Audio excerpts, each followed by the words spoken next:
Friday, everyone. I'm Ann Burchard. I'm an independent Stampin' Up! Demonstrator, and today we're going to make this beautiful card using the Treasures of Life Cling Stamp Set. And this is in the mini January through June 2021 catalog. So let's make a card. Set that aside. And set that aside. I'm going to start off with basic white, and it doesn't matter too much what size it is, maybe 3 by 3. That'll be plenty to stamp. And I'm going to be using the Tuxedo Black ink. And the reason I'm using this is because I'm going to use the Stampin Blends. With the blends, they're an alcohol marker, and you need an ink that's not going to blend with the rest of the colors. I'm going to stamp her down here at the bottom.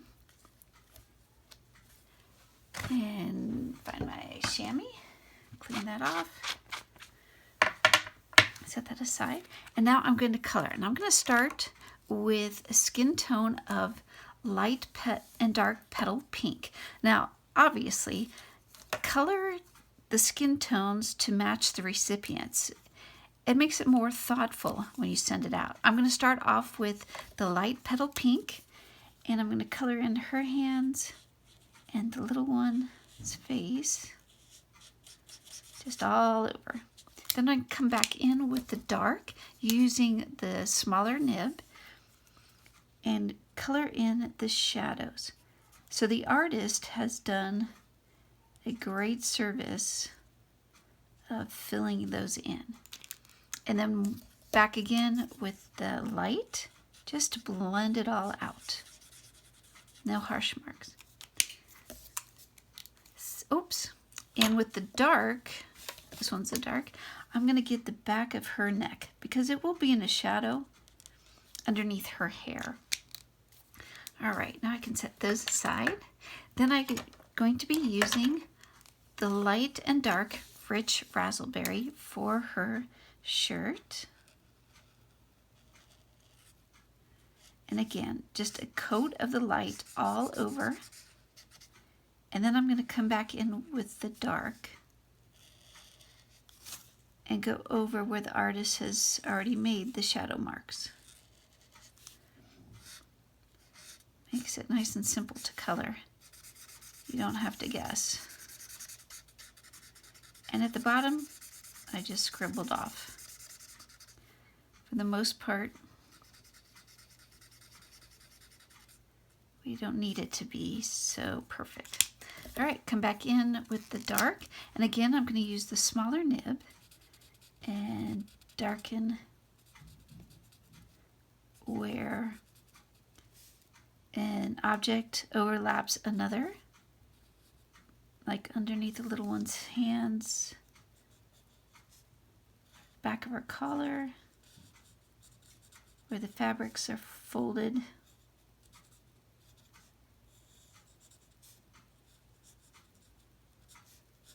This is my kind of coloring. Just follow. There we go. And then back over with the light again to blend it all out so it's not as stark.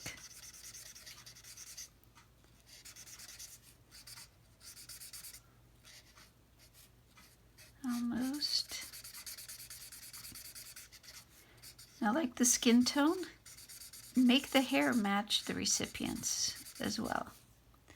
I'm going to try to get as close as possible. So, Susan, if you're watching this, don't look too closely because you're going to get this in the mail. My mother-in-law is going to be a great-grandmother twice over. One anytime now and one in August. So excited for her and the family. I'm using light and dark crumb cake. Again with the dark, go in and hit the strands of her hair. It just gives it a wonderful dimension. Back over with the light. And there's a little piece down here, and I'm going to color that with dark So Saffron. And that's simple. Seems like I left a little spot here, so I'm going to come back in with the light. Much better. All right, set those aside, and now we're going to bring in the Big Boss. Just the camera there. This is the Stampin' Cut and Emboss. I'm going to be using the layering ovals stamp set. You will need platform 1, 2, 3. Place your project down. I'm using purple tape just to hold it in place and it doesn't move. If you don't have purple tape, washi tape will work just as well. Line it up where I want it. I think I want it higher up, but without cutting off the little one's feet. There we go. Run that through. There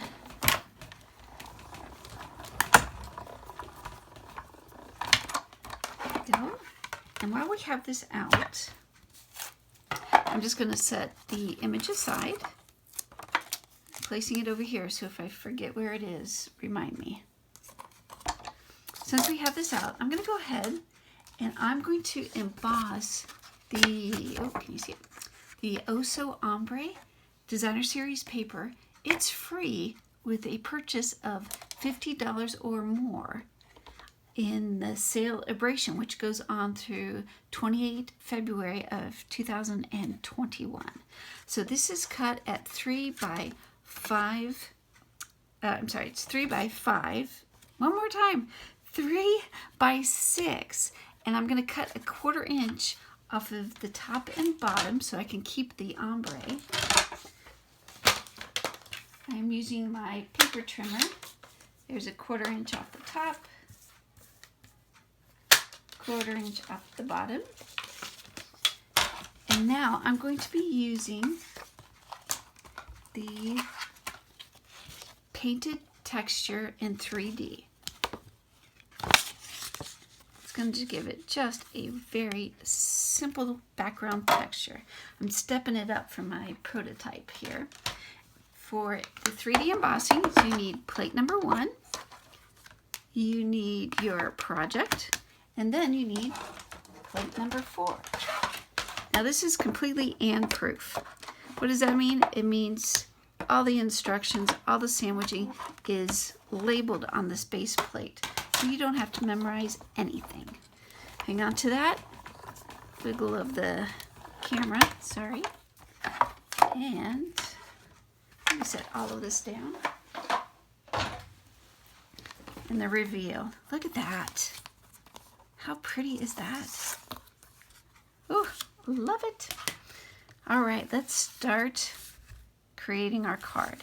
The first step, actually not the first step since we're this far along, I'm going to, using the Stampin' Seal, 2 strips of adhesive on the back.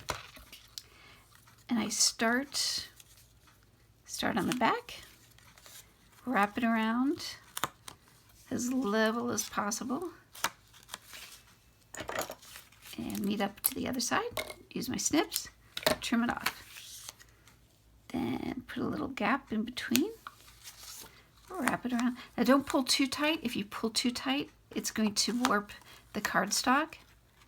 And then come across as even as possible. Snip it off. Sorry. And then the last one. About the same distance as the top. That's good. And if it's not even, tell them it's done on purpose. Go straight across and trim it off. Ta-da! Now go ahead and add a whole bunch more of Stampin' Seal on the back. With your embossed paper, you might need a little bit more adhesive because of the unevenness. but you don't have to use the entire roll on there. I'm using basic white, and I cut it at 4 1/4. I'm going to fold it in half, or you can score it at 5 1/2. Give it a good crease. Bring in my bone folder. This is going to sit nicely here. All the way down. There we go. And for her, I have purple tape left on there. Get that off. I'm going to use dimensionals. Bring those in.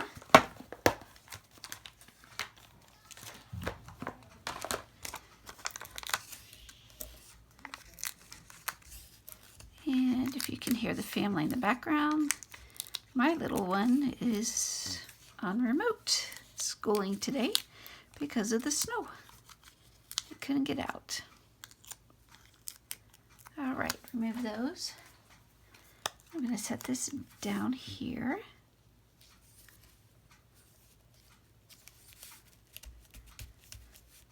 And of course, I need my Wink of Stella. Give Grandma's shirt a little color.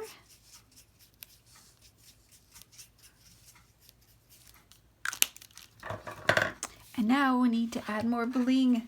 I'm going to be using the opal rounds. I think this is great. It brings in the purples and some of the greens and yellows to tie in. Now remember, when you're doing this, you want an odd number. So I'm going to do 3 up here randomly. Kind of randomly. And then I'm going to have 2 down here in the corner. Just so that the eye follows through all the way through. Now I know this is going to be a shocker. Hang on to your hats. I'm going to decorate the inside. I know it's not like me. I'm going to do it. Get out of my comfort zone. So I have cut Blackberry Bliss at 5 1/4 by 4 inches. That's going to be the first layer. And then the second layer, again, basic white in 5 by 3 3/4. I'm going to be using Blackberry Bliss, which coordinates with the cardstock and the ombre card.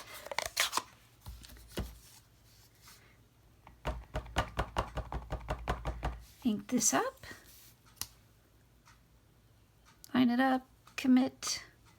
Remember, if you mess up, you paid for both sides, so just flip over the cardstock and do it again. That's simple. Bring in my chamois, clean that off. Set that aside, and let's finish our card. Again, just some Stampin' Seal. Line it up so if I have even borders on the 2 sides and the top, I know the bottom one will be fine. More Stampin' Seal. And add that to the inside. Okay. Sides and top borders look even. Commit. Ta-da! Well, there you go. Thank you so much for watching. Be sure to text 22828 to Ann Birchard, all caps, 1 word, so you can get on my newsletter, and I'll send you some more tips, trips, and techniques, and any Stampin' Up specials that are going on. Again, I appreciate you showing back up. Don't forget to subscribe, like, and share my video. I hope you have a great day. We'll see you next time. Bye.